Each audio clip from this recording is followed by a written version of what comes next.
Salut, je m'appelle Cameron, j'ai 34 ans. Et au moment où mon propre frère m'a traité d'homme raté devant 200 membres de l'élite new-yorkaise, je n'ai pas dit un mot. J'ai juste tenu la main de mon fils. Avant de vous raconter comment la mariée, la femme de mon frère, a renversé la situation d'une manière qui a coupé le souffle à toute la salle. Faites-moi une faveur, dites-moi d'où vous regardez dans les commentaires. Est-ce le Texas, la Floride, peut-être quelque part à l'étranger? Je veux savoir qui est de mon côté. Vous devez comprendre le cadre pour comprendre l'humiliation. Le Plaza Hotel, la grande salle de bal. Nous parlons du genre d'endroit où les lustres coûtent plus cher que toute mon éducation. L'air sentait le parfum cher, les lys importés et l'argent ancien. Mes parents, Patricia et Robert, rayonnaient à la table d'honneur. Ils avaient l'air de la royauté. Ma mère portait une robe qui scintillait sous les lumières. Et mon père bombait le torse dans un smoking qui lui allait parfaitement. Et puis il y avait moi. J'étais assis à la table 23. Retenez ce numéro. Table 23. Elle était tellement poussée dans le coin arrière que chaque fois que le personnel de cuisine ouvrait les portes de service, un jet de vapeur et l'odeur de savon à vaisselle me frappaient au visage. Je portais un costume que j'avais acheté il y a 5 ans. Il était propre, pressé et respectable, mais dans cette pièce, il ressemblait à un déguisement. À côté de moi se trouvait mon fils, Léo. Il a 5 ans. Il portait une petite cravate à clipser et coloriée dans un livre que j'avais apporté car je savais que personne ne nous parlerait.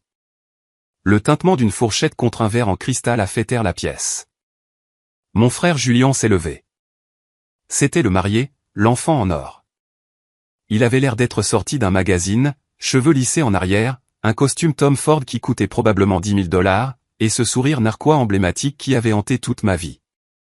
Il tenait un verre de champagne, le visage rougi par l'alcool et l'arrogance. Merci à tous, dit Julien, sa voix résonnant dans les haut-parleurs. Merci d'être venu me célébrer. Et Elena, bien sûr, il a ri de sa propre blague. La salle a ri avec lui. Ils l'ont toujours fait.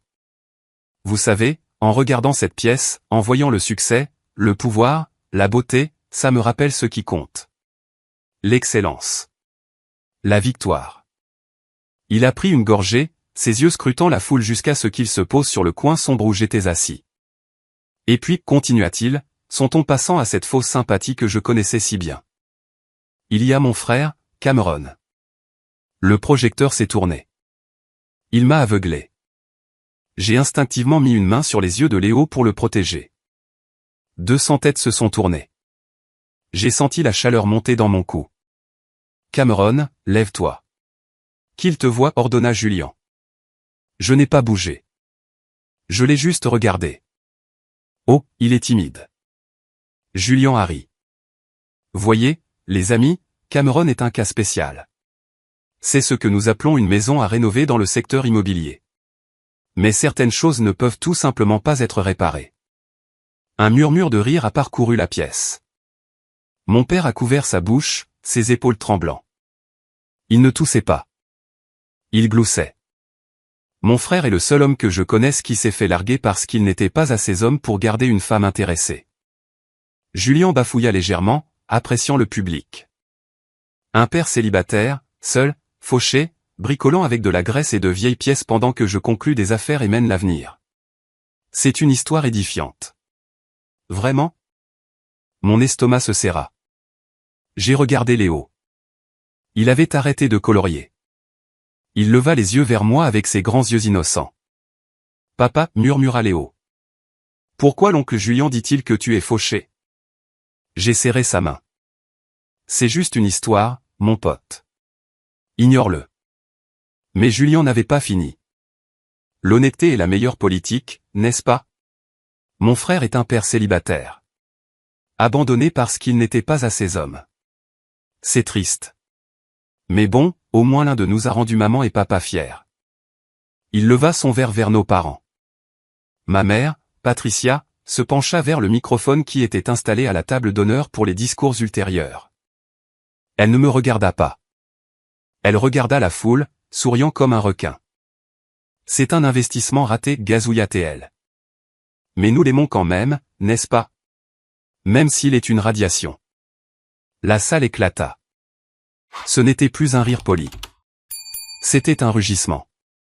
C'était le son de gens riches et confortables se moquant de quelqu'un qu'ils considéraient comme inférieur. C'était un son qui m'a arraché la peau des os. Je me sentais nu. Je me sentais petit. Je me sentais comme le petit garçon qui se cachait dans le garage juste pour échapper à leur voix.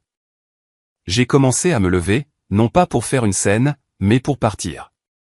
Je ne pouvais pas laisser Léo entendre un autre mot de cela. J'allais prendre mon fils, franchir ces portes dorées et ne jamais regarder en arrière. Mais avant que je puisse soulever Léo de sa chaise, un mouvement attira mon regard. Elena, la mariée. Elle était assise tranquillement à côté de Julien, son visage illisible.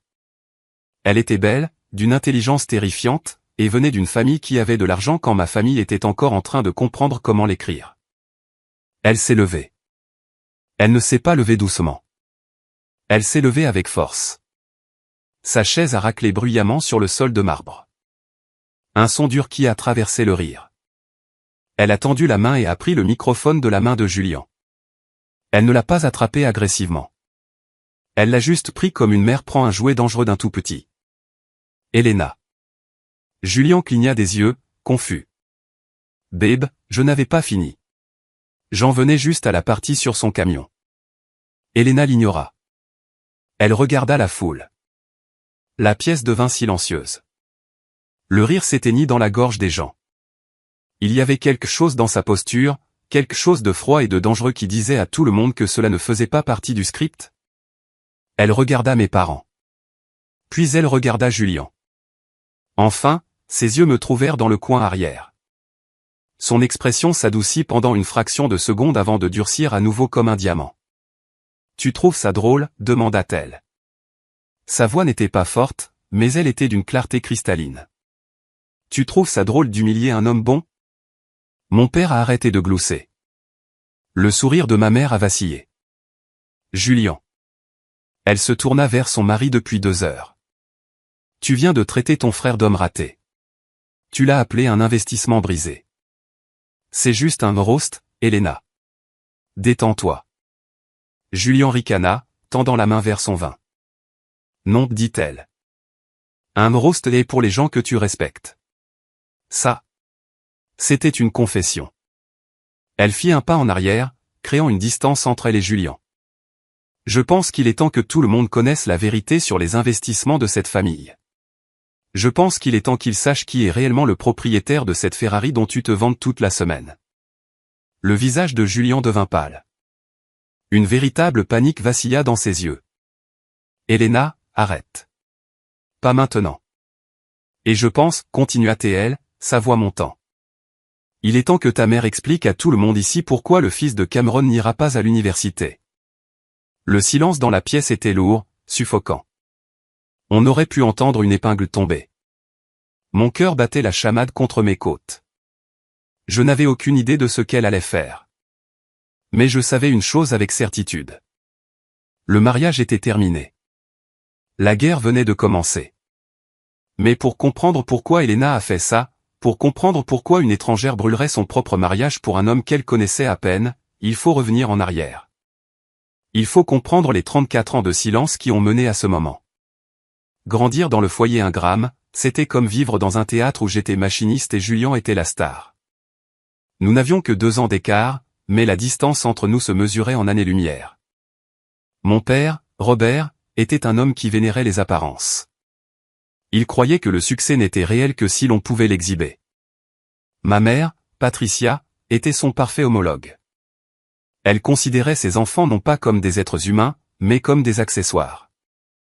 Julien, avec ses cheveux blonds et son charisme naturel, était le collier de diamants qu'elle voulait porter. J'étais la paire de chaussures confortables qu'elle gardait au fond du placard. Nécessaire peut-être, mais pas quelque chose que l'on montrerait à des invités. Je me souviens très bien de mon 16e anniversaire. C'est ce jour-là que la dynamique fut gravée dans le marbre. J'avais passé des mois à faire allusion au fait que je voulais suivre un cours de mécanique. J'adorais les voitures. Pas les conduire vite, bien sûr. J'aimais ça aussi. Mais les comprendre. J'aimais la logique d'un moteur. Si quelque chose était cassé, on pouvait le réparer. Si un piston ratait, il y avait une raison. Les machines étaient honnêtes. Les gens ne l'étaient pas. Le matin de mon anniversaire, mon père m'a tendu une boîte. Elle était lourde. Je l'ai ouverte, le cœur battant, espérant peut-être une contribution aux frais de cours. À l'intérieur se trouvait une ceinture à outils, un ensemble générique de clés et de tournevis de milieu de gamme. Voilà, dit mon père, sans lever les yeux de son journal. Tu bricoles toujours des bêtises. Maintenant tu as tes propres outils, alors arrête de voler les miens. Tu as les mains d'un travailleur, Cameron. Autant apprendre à t'en servir. Merci, papa, ai-je dit, essayant de paraître reconnaissant. Cela signifie-t-il que je peux suivre le cours? On verra, marmonna-t-il. Ces cours sont chers. Nous devons économiser pour les frais de scolarité du lycée préparatoire de Julian.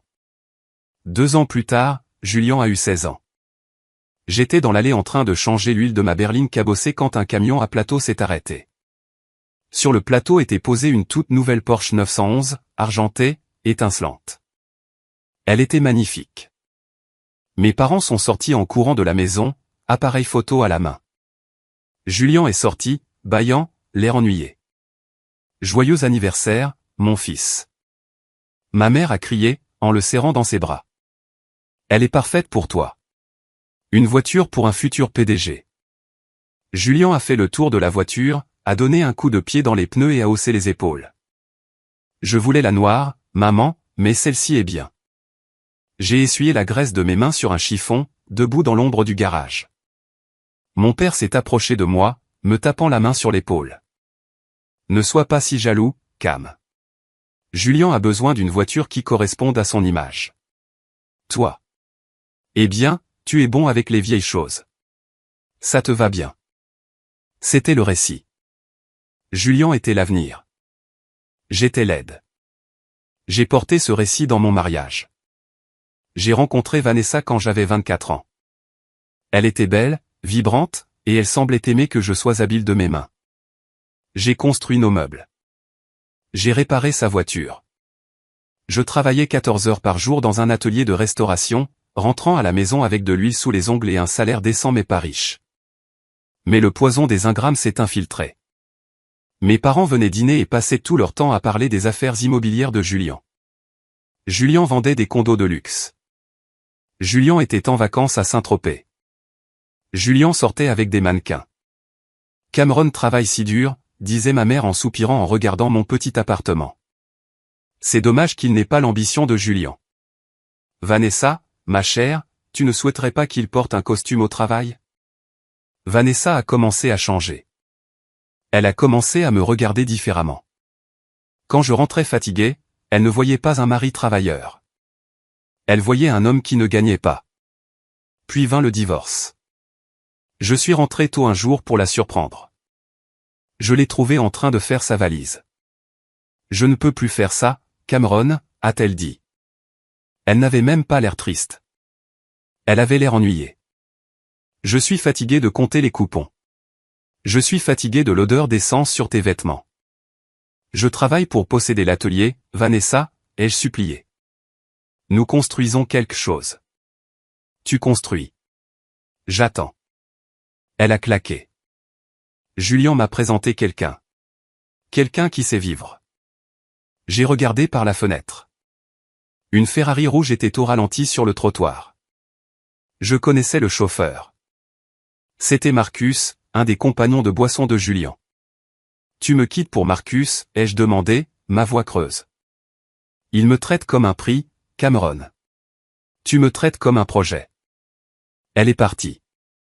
Étage 6 mois plus tard, quand les papiers du divorce ont été signés, ma mère m'a dit, « J'ai toujours eu peur que tu ne saches pas comment garder une femme heureuse. » Julian ne laisserait jamais ça arriver. Mon père n'a rien dit. Il m'a juste regardé avec la même déception qu'il avait eue quand j'avais 16 ans. J'étais brisé.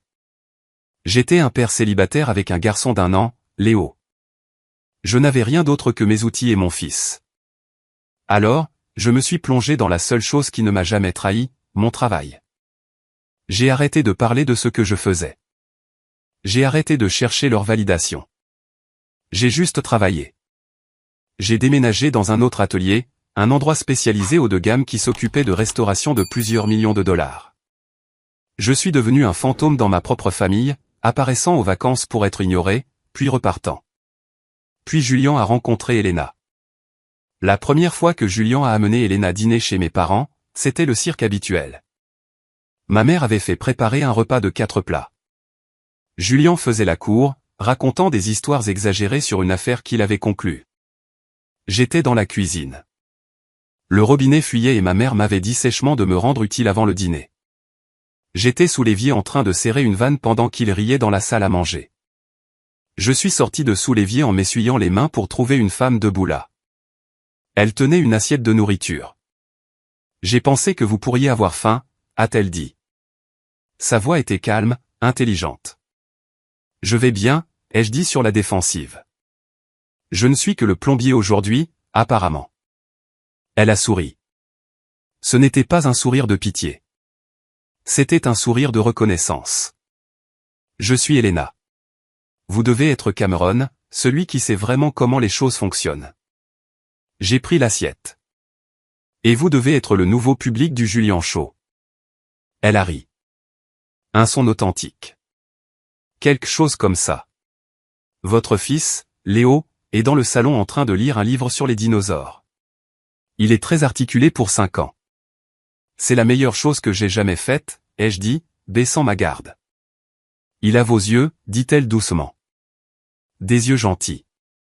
Julian est entré à ce moment-là, brisant l'instant. Chérie, qu'est-ce que tu fais ici? Le vin respire. Ne distrais pas Cameron. Il a du travail à faire. Maman a besoin de regarder la porte du garage après le dîner. Elena regarda Julian, puis moi. Je vis un éclair de calcul dans ses yeux. Ce n'était pas seulement un autre mannequin. Elle voyait les choses venir, dit-elle. Elle me toucha légèrement le bras. Enchanté de vous rencontrer, Cameron. Vraiment? C'était il y a 6 mois. Je n'y ai pas beaucoup pensé. Je pensais qu'elle était juste polie. Je ne savais pas qu'elle regardait. Je ne savais pas qu'elle comptait les points. Et je ne savais certainement pas que ma famille était sur le point de franchir une ligne qui la ferait tout dénoncer. Le chemin vers le mariage était pavé de l'audace de ma famille. Dès l'annonce des fiançailles, les exigences ont commencé à affluer.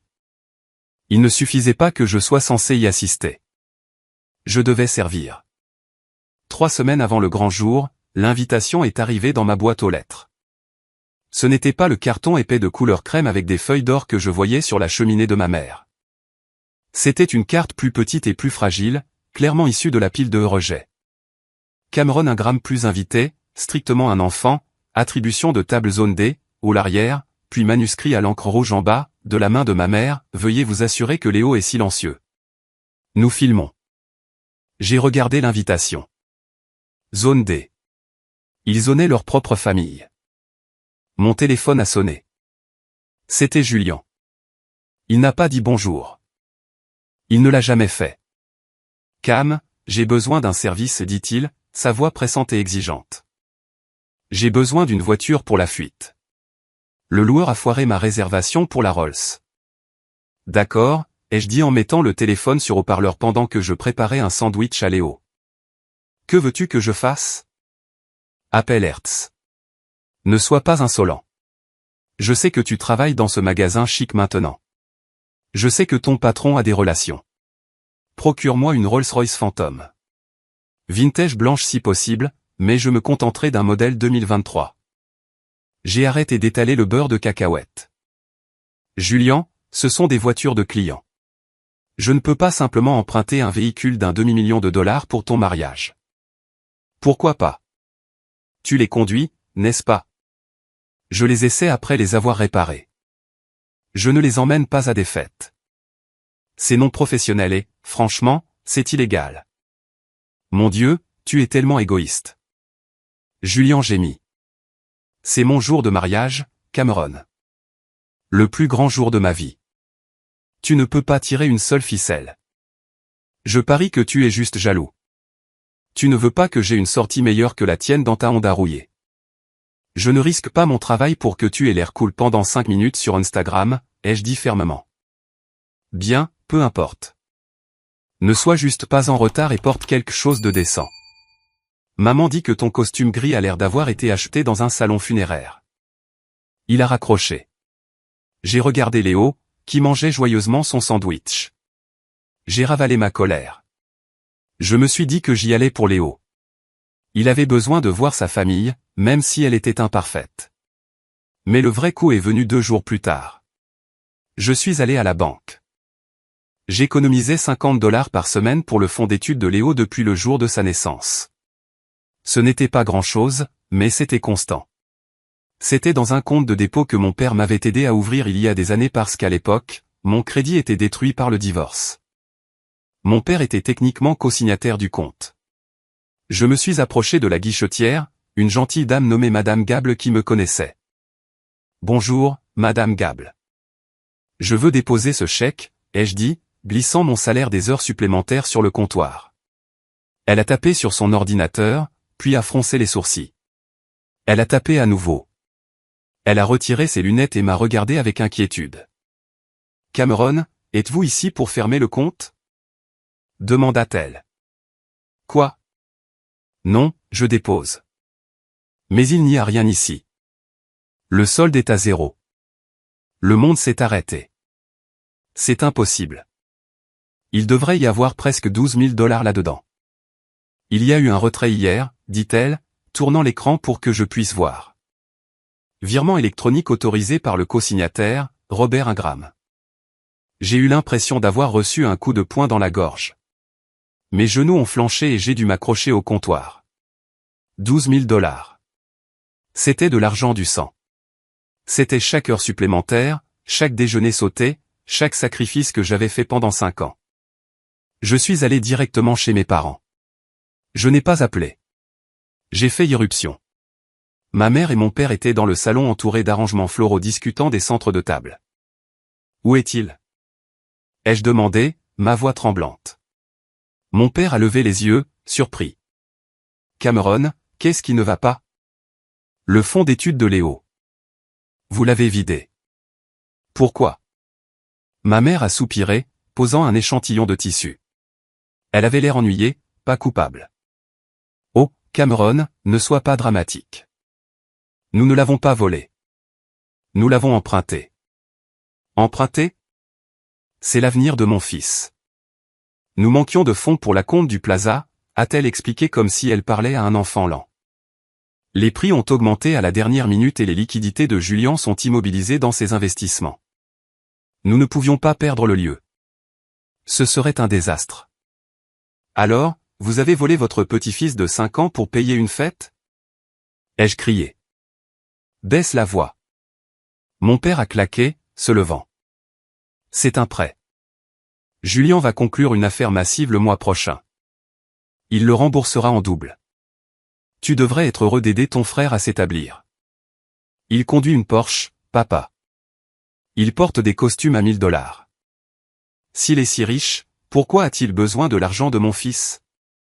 Ce sont des dépenses nécessaires pour son image. Ma mère a argumenté. Tu ne comprendrais pas. Tu te contentes de vivre dans ce petit appartement. Julien a un destin. Un destin ? J'ai ri. Son amer est brisé. Vous êtes malade. Je veux cet argent tout de suite. Nous ne l'avons pas, a dit mon père, se rasseoir. C'est payé à l'hôtel. C'est parti. Tu le récupéreras quand Julien réussira. Maintenant, rentre chez toi et calme-toi. Tu bouleverses ta mère avant le grand jour. Je suis resté là à les regarder. J'ai réalisé alors qu'ils ne me voyaient pas comme une personne. Ils ne voyaient pas Léo comme une personne. Nous étions des ressources. Nous étions des pièces de rechange à cannibaliser pour maintenir la machine Julien en marche.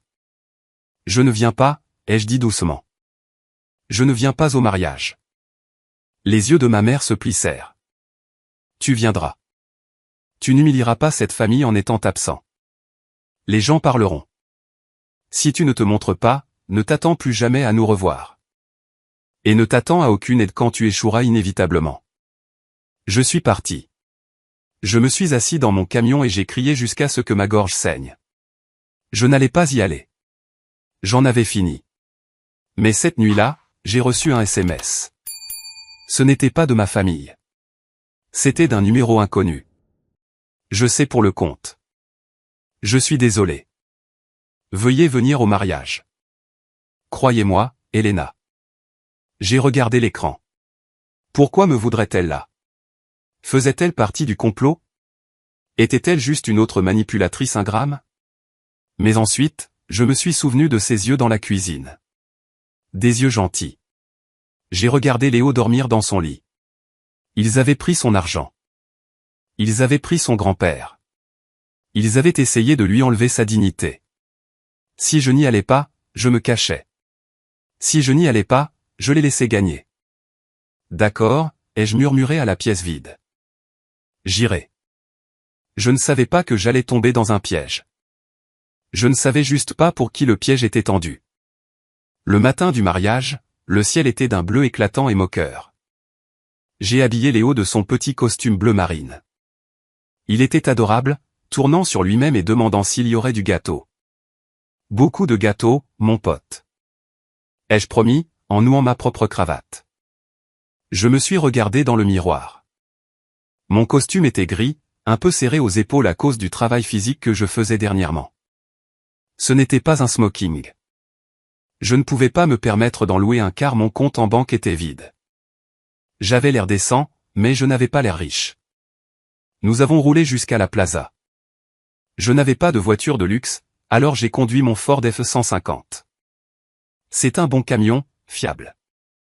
Mais arrivé devant le service de voiturier de la plaza, entouré de limousines et de voitures de sport, c'était comme se présenter à un combat armé d'une cuillère. Le voiturier était un jeune homme l'air dépassé.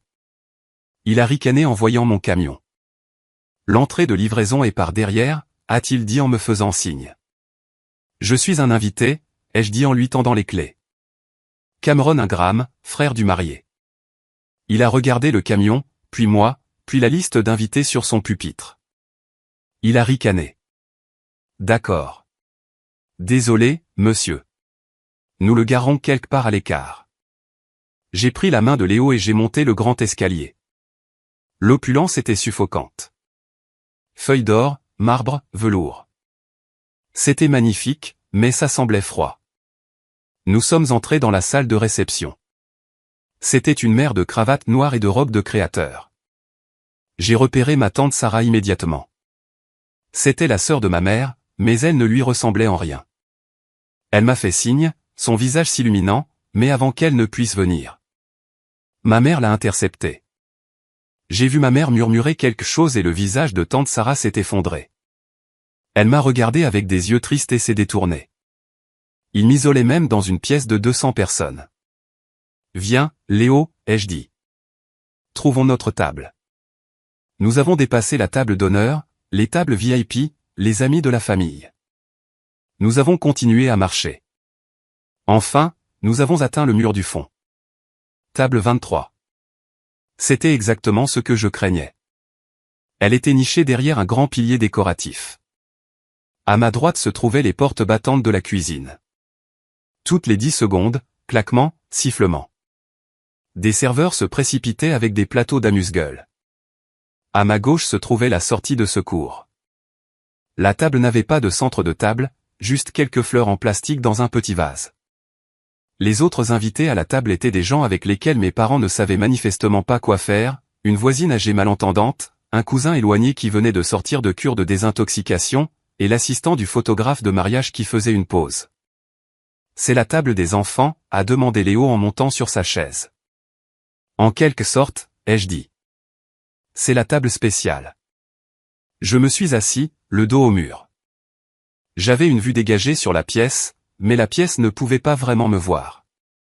J'ai regardé mes parents travailler la foule. Mon père riait, tapant sur les dos. Ma mère acceptait les compliments, touchant son collier, jouant le rôle de la matriarche bienveillante. Puis Julian et Elena sont entrés. La foule a applaudi. Julian a levé les mains comme un boxeur victorieux. Il avait l'air triomphant. Il avait l'air de posséder le monde. Mais Elena avait l'air différente. Elle portait une superbe robe blanche, évidemment sur mesure, mais son sourire n'atteignait pas ses yeux. Elle tenait la main de Julien, mais sa prise semblait raide. Alors qu'il traversait la pièce, ses yeux scrutaient. Cherchant, ils se sont posés sur la table 23. Ils se sont posés sur moi. Elle n'a pas fait de signe. Elle a juste hoché la tête. Un minuscule, presque imperceptible hochement de tête. Puis elle a regardé les portes de la cuisine s'ouvrir et se fermer à côté de moi et sa mâchoire s'est serrée. Elle avait l'air en colère. Et, raté, dit une voix. J'ai levé les yeux. C'était Julien. Il était venu pendant le cocktail. Il tenait un scotch. Belle place. Il a ri, désignant les portes de la cuisine. Je pensais que tu serais à l'aise près du personnel. Tu sais, qui se ressemble s'assemble. Félicitations, Julien, ai-je dit, gardant ma voix égale. Tu as eu ce que tu voulais. J'ai toujours ce que je veux, a-t-il dit en se penchant, son souffle sentant l'alcool cher. C'est la différence entre nous. Tu acceptes ce qu'on te donne. Je prends ce que je mérite. Au fait, merci pour le prêt. Le fond d'étude de Léo a vraiment unifié la pièce. Il a fait un clin d'œil. Il a vraiment fait un clin d'œil. J'ai ressenti une vague de rage si pure qu'elle m'a presque aveuglé. Mes mains se sont crispées en poing sous la table. Je voulais me lever et le plaquer au sol. Je voulais crier, mais Léo regardait. Léo mangeait un bâtonnet de pain, regardant son oncle. « Salut, oncle Julien », a dit Léo. Julien l'a regardé comme s'il était un chien errant. « Et, gamin. Essaie de ne pas faire de dégâts. » Il s'est éloigné. J'ai pris une profonde inspiration. « Reste calme, me suis-je dit. Reste calme pour Léo. Encore 1 heure. Mange le dîner, supporte les discours, et pars. » Je ne savais pas que les discours étaient l'arme qu'ils affûtaient toute la semaine. Je ne savais pas que je n'étais pas juste un invité. J'étais le divertissement. Les lumières se sont tamisées. Le MC a annoncé les toasts. Mon père a commencé. Il a parlé du leadership naturel de Julien. Ma mère a suivi. Elle a versé de fausses larmes sur le fait que Julien était sa star brillante. Et puis Julien a pris le micro. Et nous revoilà au début. Les insultes, les rires, l'homme raté, l'investissement brisé. J'étais assis là, protégeant les yeux de mon fils, écoutant les gens qui étaient censés m'aimer me déchiqueter pour le sport. J'ai senti le regard lourd de 200 inconnus. J'ai senti la honte brûler ma peau. Mais ensuite Elena s'est levée. La pièce s'est figée. Et alors qu'elle prenait ce microphone, j'ai regardé ses mains. Elle ne tremblait pas. Elle m'a regardé et pour la première fois de ma vie, je ne me suis pas senti comme l'ombre. Je me suis senti comme la personne pour laquelle quelqu'un allait enfin se battre. « Tu trouves ça drôle ?» répéta Elena. Sa voix n'était pas stridente. Elle était d'un calme mortel. Le genre de calme qui précède un ouragan qui arrache un toit. Le silence dans la salle de bal était absolu. Les serveurs ont cessé de bouger. Les rires s'étaient évaporés, remplacés par une tension épaisse et suffocante. Ma mère a essayé de le sauver. Elle s'est levée, son sourire tremblant. « Elena, ma chérie, c'est juste un peu d'humour familial. Nous taquinons toujours Cameron. Il sait que nous l'aimons. » L'amour ? Elena se tourna vers ma mère. « Vous appelez voler le fond d'études de son fils de l'amour ?» Des halètements parcoururent la pièce. On aurait dit que l'air était aspiré du bâtiment. Ma mère se figea, la bouche ouverte. Mon père prit une teinte de gris qui correspondait à mon costume. « Excusez-moi. » Une femme à une table voisine murmura fort. Elena ne quitta pas mes parents des yeux. « Vous m'avez bien entendu. Hier, Robert Ingram a retiré 12 000 $ du compte de tutelle de son petit-fils.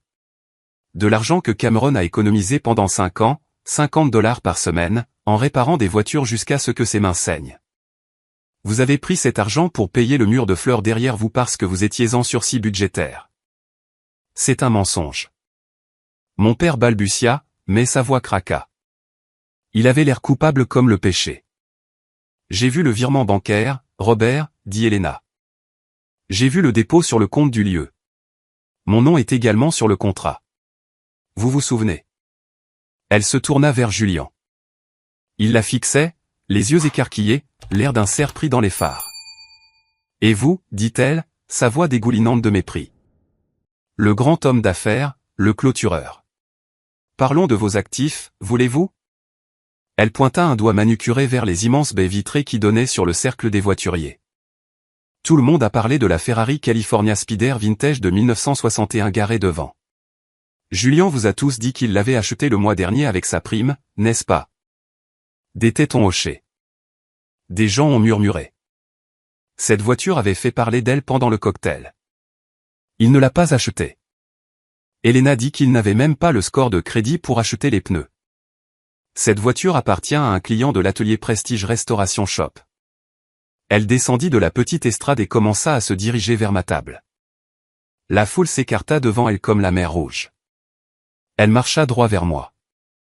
Cameron, dit-elle, me tendant le microphone.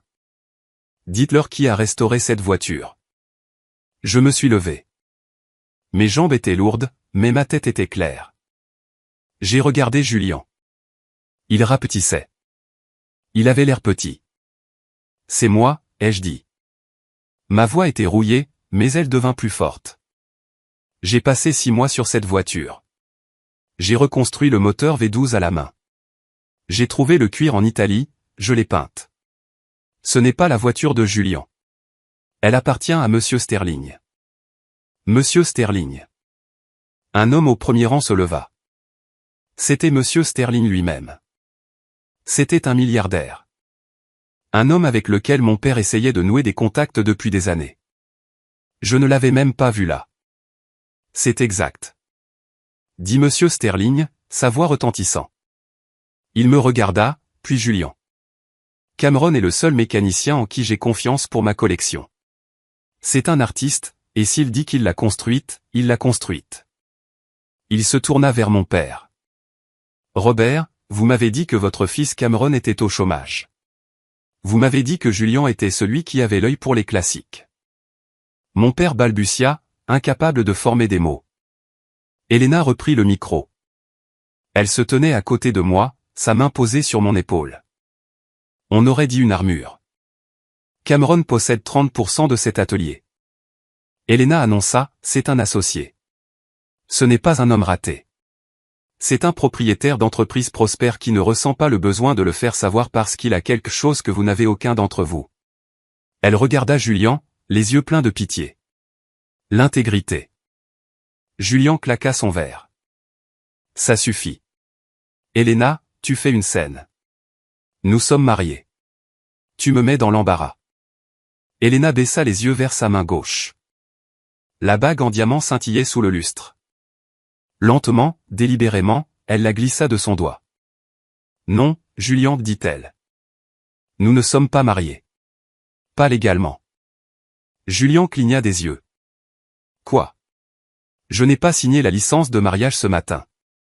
Elle a dit, je l'ai laissée sur la commode. Je voulais voir si tu changerais. Je voulais voir si, le jour le plus important de ta vie, tu pouvais être un être humain décent pendant 5 minutes, mais tu n'as pas pu. Elle a laissé tomber la bague dans un verre d'eau à moitié vide sur une table voisine. Plinc. Tu as utilisé tes vœux pour humilier ton frère. Tu as laissé tes parents le traiter comme une ordure. Et tu as essayé d'utiliser ma dot pour payer tes dettes de jeu. Dettes de jeu, ma mère cria. Julien ne joue pas. 300 000 $. Patricia, dit Elena, l'air fatigué. Paris sportif. C'est pourquoi il avait besoin du fonds d'études. C'est pourquoi il avait besoin de m'épouser. Il est fauché. Ce n'est pas un PDG. C'est un fraudeur. La pièce était en plein chaos. Les gens chuchotaient, pointaient du doigt, sortaient leur téléphone. Ma mère s'effondra sur sa chaise, sanglotant. Non pas pour moi, mais pour l'humiliation. Mon père avait l'air de faire une crise cardiaque.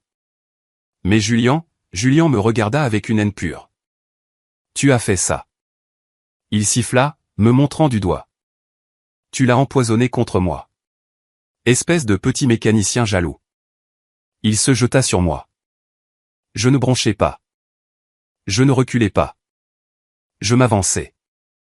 J'attrapai son poignet en l'air. Ma poigne était de fer. Des années à serrer des boulons, à soulever des moteurs, à travailler manuellement m'avaient donné une force que Julien ne pouvait pas comprendre. Je tordis son bras vers le bas, pas assez pour le casser, mais assez pour le faire tomber à genoux. Non, dis-je, ma voix basse et dangereuse. Ne me touche plus jamais. Et ne t'approche plus jamais de mon fils. Je le relâchai. Il tomba en arrière sur le sol, me regardant sous le choc. Il ne m'avait jamais vu riposter. Il n'avait jamais vu le loup derrière le mouton. Je me tournai vers mes parents. Ils me regardaient comme si j'étais un étranger. J'en ai assez. J'ai dit, j'en ai assez d'être la risée. J'en ai assez d'être le plan de secours. Gardez l'argent. C'est le dernier centime que vous obtiendrez de nous. Vous avez perdu votre fils. Tous les deux. Vraiment? J'ai pris Léo. Il avait les yeux écarquillés, serrant son livre de coloriage.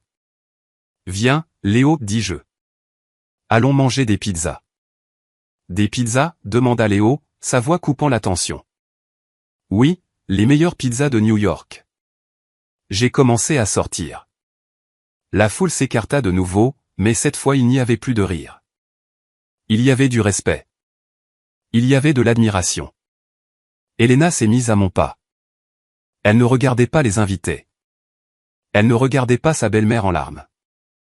Elle regardait la sortie. Je viens avec toi, dit-elle. Tu n'es pas obligé, ai-je dit. C'est ton jour. Je l'ai gâché. Non, Cameron. Elle a souri. Et cette fois c'était réel. Tu ne l'as pas gâché. Tu m'en as sauvé. Nous avons marché vers les doubles portes. Derrière nous, la famille Ingram parfaite implosait. Devant nous. Les portes s'ouvrirent et l'air frais de la nuit frappa mon visage. Ça sentait la liberté. Les lourdes portes dorées de la plaza se refermèrent derrière nous, étouffant le chaos de la salle de bal. Le silence du couloir était saisissant. Pendant un instant, le seul son fut le cliquetis des talons d'Elena et le doux bruit de mes bottes sur le sol de marbre. Mon adrénaline chutait. Mes mains, qui avaient été assez stables pour reconstruire un moteur V12 et assez fortes pour maîtriser mon frère, commençaient à trembler. J'ai déplacé Léo sur ma hanche. Il enfouit son visage dans mon cou. On a gagné, papa, murmura-t-il. J'ai embrassé le haut de sa tête. Oui, mon pote. On a gagné, Cameron. Le cri vint de derrière nous. Je me suis raidi. Les portes s'ouvrirent de nouveau, et ma mère, Patricia, trébucha dans le couloir. Son mascara coulait. Sa robe chère avait l'air en désordre. Elle ne ressemblait plus à la reine de la société. Elle ressemblait à un animal acculé et désespéré. Retourne là-dedans, siffla-t-elle, me pointant du doigt d'une main tremblante. Répare ça. Va leur dire que c'était un sketch. Dis-leur que c'était une blague. Je me suis retourné pour lui faire face. Non, non. Elle me regarda comme si je l'avais giflé. Je suis ta mère. Tu détruis cette famille. As-tu la moindre idée de ce que tu as fait? Le comte Sterling, la réputation, l'avenir de Julian. Julian a détruit son propre avenir, maman. Tu lui as juste tendu les allumettes. C'est ton frère. Cria-t-elle.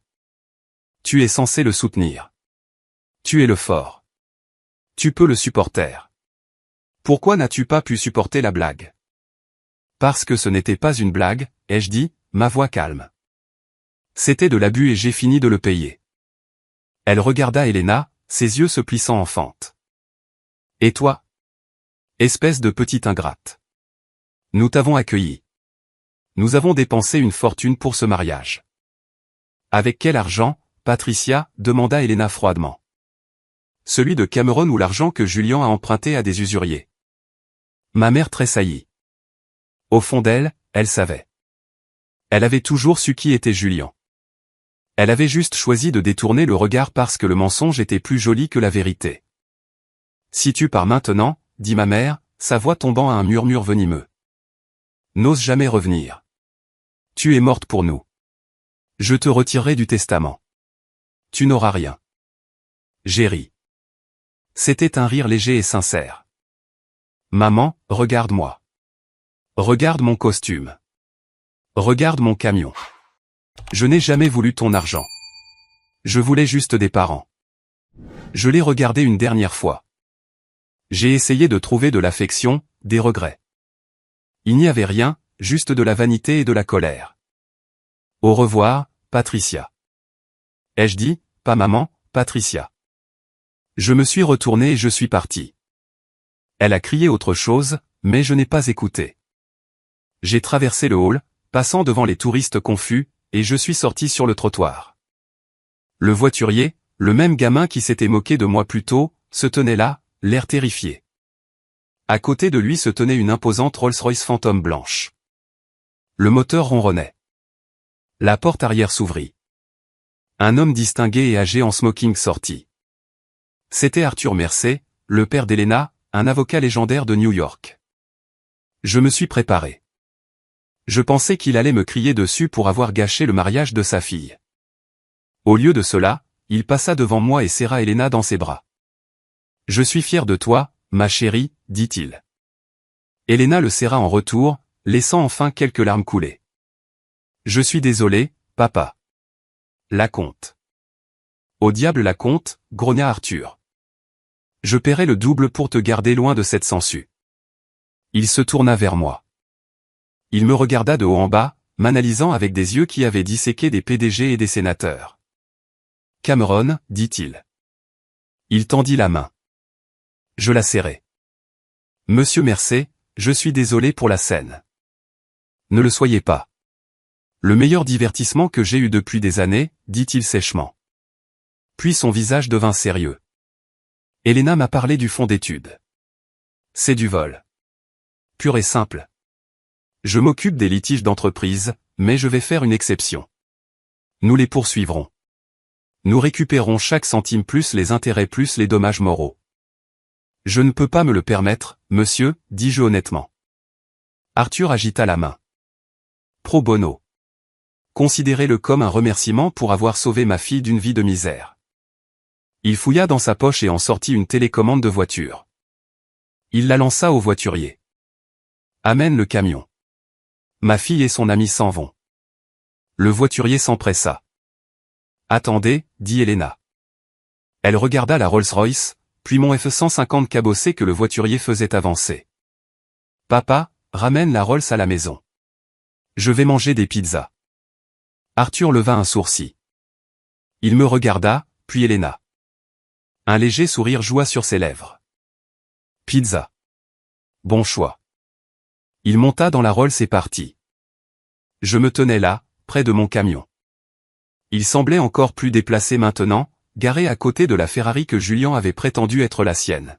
« Tu veux vraiment aller manger des pizzas là-dedans » ai-je demandé à Elena, désignant le camion. L'intérieur sentait l'huile de moteur et le café éventé. « Tu portes une robe à $20 000. » Elena regarda la robe.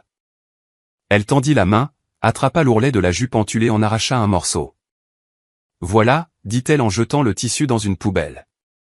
Maintenant, c'est une robe de soirée, et j'adore l'odeur de l'huile de moteur. Ça sent le travail honnête. » Elle ouvrit elle-même la porte passager et sauta dedans. Léo était déjà dans son siège rehausseur à l'arrière, se bouclant. « Salut, Elena » gazouilla Léo. « Tu es une princesse ?» Elena se retourna et lui sourit. « Non, Léo. Je suis juste quelqu'un qui a appris que la grenouille ne se transforme pas toujours en prince. Parfois, le prince n'est qu'un crapaud dans un beau costume. Je suis monté sur le siège conducteur. J'ai mis la clé dans le contact. Le moteur rugit, un son rauque et bruyant dont je m'excusais habituellement. Ce soir, ça sonnait comme une chorale. J'ai regardé la plaza une dernière fois. J'ai vu des silhouettes à la fenêtre se disputer. J'ai vu les débris d'une dynastie brisée. J'ai mis le camion en marche et je suis parti. Alors, dit Elena, en enlevant ses talons et en posant ses pieds sur le tableau de bord. Où est cette pizzeria? Brooklyn, ai-je dit. C'est un petit boui-boui. Chaise en plastique, assiette en papier. Parfait, dit-elle. Elle me regarda. Tu sais, Cameron, quand tu as attrapé le bras de Julian, tu avais l'air terrifiant. J'étais en colère, ai-je admis. Non. Elle secoua la tête. Tu avais l'air protecteur. Il y a une différence. Julien est en colère. Toi. Tu es fort. Je ne savais pas quoi dire à cela. J'ai gardé les yeux sur la route. Mais pour la première fois depuis des années, le nœud dans ma poitrine avait disparu. La voix dans ma tête qui ressemblait à celle de mon père, celle qui me disait que j'étais sans valeur, était silencieuse. Nous avons traversé le pont, les lumières de Manhattan scintillant derrière nous. J'ai regardé dans le rétroviseur. Léo dormait. Elena fredonnait avec la radio. J'étais fauché. Ma famille me haïssait. J'avais une bataille juridique devant moi. Mais alors que je conduisais mon camion rouillé loin de la vie qui m'avait étouffé pendant 34 ans, j'ai réalisé quelque chose. J'étais l'homme le plus riche du monde. Cette pizzeria de Brooklyn n'était pas la plaza. Les néons bourdonnaient au-dessus de nos têtes. Les tables étaient pour Mika, avec des bords ébréchés. Et l'air sentait l'origan et le fromage brûlé.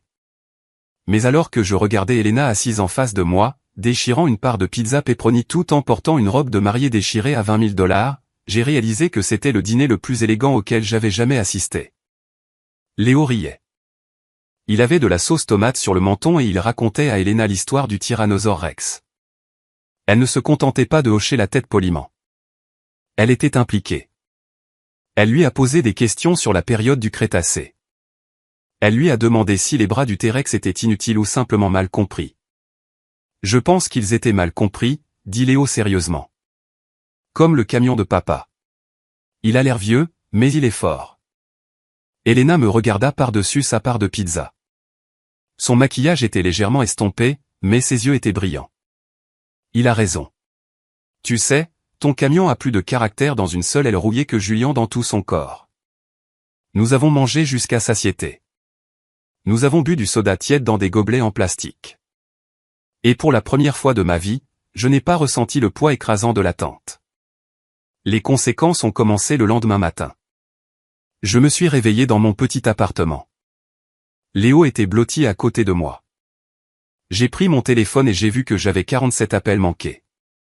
30 de ma mère, 12 de mon père, 5 de Julien, et un SMS de mon cousin Mike. Mec, regarde Facebook. Tu es célèbre. J'ai ouvert l'application. Mon estomac a fait un salto. Mike, le cousin que mes parents ignoraient toujours parce qu'il travaillait dans l'informatique et portait des t-shirts à motifs, avait diffusé en direct les discours de mariage. Il n'avait pas coupé le flux quand Elena a pris le micro. La vidéo était intitulée « Le marié chercheur d'or démasqué par la mariée patronne ». Elle avait 3 millions de vues. J'ai cliqué sur Play. Je me suis vu assis dans ce coin, protégeant les yeux de Léo. J'ai vu Julien ricaner. J'ai entendu ma mère m'appeler à un investissement raté. Et puis j'ai vu Elena réduire leur monde en cendres. La section des commentaires était une zone de guerre. Et pour la première fois de l'histoire, Internet était unanimement de mon côté. Le frère à l'arrière est un saint de ne pas l'avoir frappé plus tôt. Cette mère est un monstre qui vole le fond d'études d'un enfant. Je veux embaucher Cameron pour réparer ma voiture. Où est son atelier? J'ai posé le téléphone. Je ne me sentais pas triomphant. Je ressentais un étrange soulagement silencieux. Le secret était révélé. Je n'avais plus à porter leur honte. 2 jours plus tard, je me suis assis dans une salle de conférence qui coûtait plus cher que la maison de mes parents. Arthur Mercé était assis à la tête d'une table en acajou, l'air d'un général examinant un plan de bataille. Mes parents étaient assis de l'autre côté. Ils avaient l'air rapetissés. Ma mère portait des lunettes de soleil sombre à l'intérieur. Les mains de mon père tremblaient alors qu'il tenait un verre d'eau. Il ne me regardait pas. Voici la situation, a dit Arthur, faisant glisser un dossier sur la table. Vous avez commis une fraude. Vous avez détourné des fonds d'un compte de tutelle. C'est un crime. Je pourrais faire venir la police ici en 10 minutes. Arthur, s'il vous plaît. Mon père a supplié, sa voix craquant. Nous nous connaissons depuis des années. C'était un malentendu. Nous avions l'intention de le rembourser. Avec quel argent, Robert? Demanda Arthur froidement. J'ai examiné vos finances. Vous êtes endetté jusqu'au cou. Vous avez contracté une 2e hypothèque pour payer les fleurs du mariage. Vous avez 3 cartes de crédit au maximum. Vous êtes techniquement insolvable. Ma mère a laissé échapper un sanglot. Ce n'est pas notre faute. Le marché. Les affaires de Julian. Les affaires de Julian étaient des fantasmes. Arthur la coupa. Maintenant, voici l'offre. Vous retournerez les 12 000 $ à Cameron immédiatement. Vous paierez également les frais de justice, et vous signerez un document reconnaissant le vol pour éviter toute future contestation de garde concernant Léo. Si vous faites cela, je ne porterai pas plainte au pénal. Si vous ne le faites pas, je veillerai personnellement à ce que vous passiez votre retraite dans un pénitencier d'État. Mon père a signé les papiers. Il ne les a même pas lus. Il a juste signé, l'air vaincu. Alors qu'il se levait pour partir, ma mère me regarda enfin. Elle retira ses lunettes de soleil. Ses yeux étaient rouges et gonflés. « Es-tu heureux ?» murmura-t-elle avec venin. « Tu nous as détruits. Les voisins ne nous parlent plus. Le club a annulé notre adhésion. Nous sommes des parias. »« Je ne vous ai pas détruit, maman, » ai-je dit, ressentant un sentiment de finalité. « Vous avez construit un château de cartes. Vous vous êtes juste fâché parce que j'ai arrêté de le soutenir. » Je suis sorti de ce bureau avec un chèque pour l'avenir de Léo et une légèreté dans mes pas que je n'avais pas ressentie depuis des décennies. Les 6 mois suivants furent un tourbillon de graisse, d'engrenage et de gloire. Avec la vidéo devenue virale, mon nom est devenu connu dans la communauté automobile. Non pas comme le frère raté, mais comme le gars qui a restauré la Ferrari Sterling. Monsieur Sterling était un homme de parole. Il ne s'est pas contenté de me soutenir, il a investi. Il est venu à l'atelier un mardi après-midi, traversant l'endroit exigu où je travaillais sur une Mustang de 1967. « Cameron, dit-il, regardant l'espace exigu. Tu es trop bon pour ce garage. Tu as besoin d'espace pour respirer. Je suis heureux ici, monsieur Sterling, ai-je dit, m'essuyant les mains sur un chiffon. C'est un travail honnête. Oui, a-t-il acquiescé. Mais j'ai une proposition. Je viens d'acheter un vieil entrepôt à Red Hook. Mur de briques, au plafond, beaucoup de lumière. Je veux en faire la première installation de restauration de la côte est. Je fournis le capital, vous fournissez le talent. Nous partageons les bénéfices 50-50e. Et le nom sur la porte. 1 gramme et sterling. Je le fixai. Vous voulez mettre mon nom sur le bâtiment? C'est un bon nom, Cameron. Il a souri. Du moins la partie de la famille qui compte est bonne. J'ai accepté. Nous avons ouvert 3 mois plus tard. La fête de lancement n'avait rien à voir avec le mariage de mon frère. Il n'y avait pas de smoking, pas de discours sur la victoire. Il y avait juste de la bonne nourriture, de la bonne musique, et certaines des plus belles voitures du monde garées sur le sol en béton poli. Elena était là, bien sûr. Elle avait coupé ses cheveux courts, un bob net et chic qui la rendait encore plus redoutable. Ce n'était pas ma petite amie. Nous en avions parlé pendant de nombreux dîners avec Léo, et avions décidé que ce que nous avions était quelque chose de différent. Nous étions une famille. Elle était la sœur que j'aurais dû avoir, l'allié dont je n'aurais jamais su que j'avais besoin. Elle m'a aidé à choisir les meubles pour la salle d'attente. Elle m'a appris à m'habiller pour les réunions avec les clients sans avoir l'impression de porter un déguisement. Tu as l'air d'un patron, m'a-t-elle dit en redressant le revers de mon nouveau blazer. Il était bleu marine, ajusté, et je l'avais payé avec mon propre argent. J'en ai l'impression, ai-je admis. À mi-chemin de la fête, je suis sorti prendre l'air. L'entrepôt avait l'air magnifique, brillant sous le ciel nocturne. Une Porsche blanche s'est arrêtée au trottoir. Mon cœur s'est serré. Je pensais que c'était Julian, mais la vitre s'est baissée et j'ai vu un inconnu. Un livreur. Cameron 1 gramme, demanda-t-il. C'est moi. Colis pour vous. Prioritaire. Il me tendit une épaisse enveloppe et partit. Je l'ai ouverte sous le lampadaire. C'était un document légal, un acte de transfert de propriété. J'ai lu le jargon juridique, les sourcils froncés. C'était l'acte de propriété de la maison de mes parents à Greenwich. La maison où j'avais grandi dans l'ombre. La maison où on m'avait dit que je n'étais pas assez bon. Une note d'Arthur Mercé était jointe. Cameron, la banque a saisi la maison de vos parents la semaine dernière. Ils ont ignoré les avis. J'ai acheté la dette par l'intermédiaire d'une société écran. Elle est à vous maintenant. Faites-en ce que vous voulez. Brûlez-la, vendez-la ou vivez dedans. C'est votre actif maintenant, Arthur. Je suis resté là, tenant le papier qui représentait tout le traumatisme de mon enfance. Je le possédais. Je possédais littéralement le toit au-dessus de leur tête. J'aurais pu les expulser. J'aurais pu me présenter avec le shérif et les regarder charger leurs meubles dans un camion de déménagement. J'aurais pu rire comme ils avaient ri de moi. Mais ensuite, j'ai regardé par la fenêtre de l'entrepôt. J'ai vu Léo assis sur le siège conducteur d'une Jaguar immobile faisant semblant de conduire. J'ai vu Elena rire avec Monsieur Sterling. J'ai vu mon équipe, des gars tatoués et tachés de graisse, manger des sliders et célébrer notre succès. J'avais construit ça. J'avais construit une vie réelle. J'ai sorti mon téléphone et j'ai appelé Arthur. Cameron, a-t-il répondu dès la première sonnerie. Comment ça fait d'être propriétaire? Je n'en veux pas, ai-je dit. Excusez-moi. Je ne veux pas de la maison. Vendez-la. Vendez-la à une jeune famille qui la remplira de meilleurs souvenirs que les miens.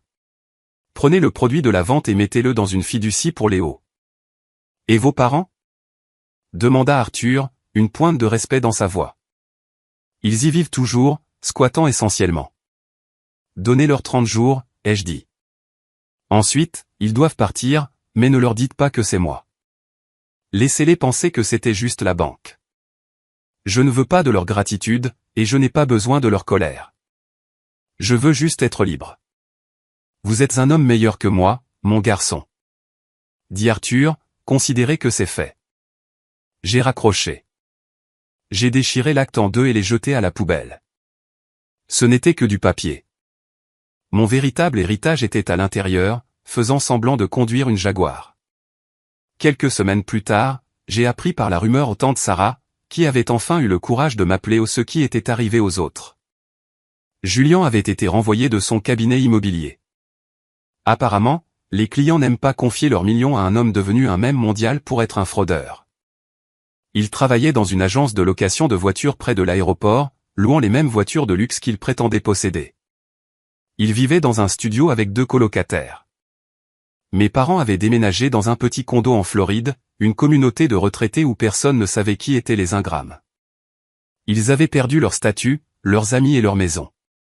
Tante Sarah a dit que ma mère passait ses journées à se plaindre de l'humidité et à dire à quiconque voulait l'entendre que son fils, le mécanicien, les avait abandonnés. Elle avait raison. Je les avais abandonnés. J'avais abandonné leur toxicité. J'avais abandonné leur récit. Je n'étais plus l'investissement brisé. J'étais juste Cameron. Et pour la première fois, cela suffisait. Le soleil se couchait sur le Hudson River, projetant une douce lueur dorée sur le parc. C'était le 6e anniversaire de Léo. Nous n'avons pas loué de salle de bal. Nous n'avons pas engagé de quatuor à cordes. Nous avons réclamé un groupe de tables de pique-nique près de l'aire de jeu, les avons recouvertes de nappes sur le thème des dinosaures, et avons commandé 10 pizzas extra larges supplémentaires de cette pizzeria de Brooklyn. C'était parfait. Il y avait des enfants qui couraient partout, leurs visages peints comme des tigres et des super-héros. Il y avait des parents, de vrais parents, le genre qui essuie les nez et poursuit les ballons de football en fuite, assis sur les bancs, discutant. Mon équipe de l'atelier était là, l'air étonnamment doux alors qu'ils aidaient les tout-petits sur les balançoires. Monsieur Sterling est passé, déposant un cadeau en forme suspecte de mini-jeep motorisé. Arthur Mercé est venu vêtu d'un polo, ce qui lui allait tout à fait anormalement, et a bu une bière avec les gars. Et Elena. Elena gérait la situation du gâteau.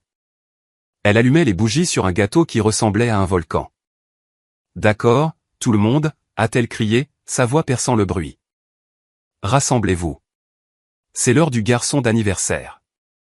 J'ai regardé Léo courir vers la table, son visage rayonnant de pure joie. Il ne portait pas de costume. Il portait un t-shirt avec un T-Rex portant des lunettes de soleil. Il avait l'air heureux. Il avait l'air en sécurité. Alors que nous chantions joyeux anniversaire, j'ai senti une vibration dans ma poche. J'ai sorti mon téléphone. C'était un message texte. Le nom sur l'écran m'a coupé le souffle pendant une seconde, car je n'avais pas eu de nouvelles de lui depuis la réunion au bureau d'Arthur. Je me suis éloigné de la foule qui chantait. Trouvant un endroit calme sous un chêne, j'ai ouvert le message. Cameron, j'ai vu l'article dans la revue professionnelle sur ton nouvel atelier. Il a l'air impressionnant. Ta mère s'ennuie des petits-enfants. Peut-être pourrions-nous parler. Je suis désolé pour la façon dont les choses se sont passées. Nous voulions juste le meilleur pour Julian et nous avons perdu de vue les choses. J'espère que tu vas bien. Je l'ai lu 2 fois. Je suis désolé pour la façon dont les choses se sont passées. Voix passive. Aucune appropriation. Pas de « je suis désolé d'avoir volé ton fils ». Pas de « je suis désolé d'avoir ri pendant que tu étais humilié ». Juste un vague regret que les conséquences les aient finalement rattrapées. Il voulait revenir maintenant que j'étais un succès. Maintenant que j'avais un article dans un magazine et un partenariat avec un milliardaire, soudain j'étais digne de leur attention. Soudain, je n'étais plus un investissement raté. J'étais de nouveau un actif potentiel. J'ai regardé la fête. J'ai vu Elena aider Léo à couper le gâteau. J'ai vu Arthur rire de quelque chose que l'un de mes mécaniciens avait dit. J'ai vu tante Sarah distribuer des sacs de friandises. C'était ma famille. Les gens qui étaient là quand je n'avais rien. Les gens qui m'ont défendu quand je ne pouvais pas me défendre moi-même. J'ai regardé de nouveau le téléphone. Mon pouce planait au-dessus du clavier. Je pouvais taper une réponse furieuse. Je pouvais lui dire d'aller se faire voir. Je pouvais énumérer tous les péchés qu'il avait jamais commis contre moi. Mais ensuite, j'ai réalisé quelque chose. La colère est une connexion. La haine est une connexion. Si je répondais même pour lui crier dessus, je lui donnais ce qu'il voulait, l'accès.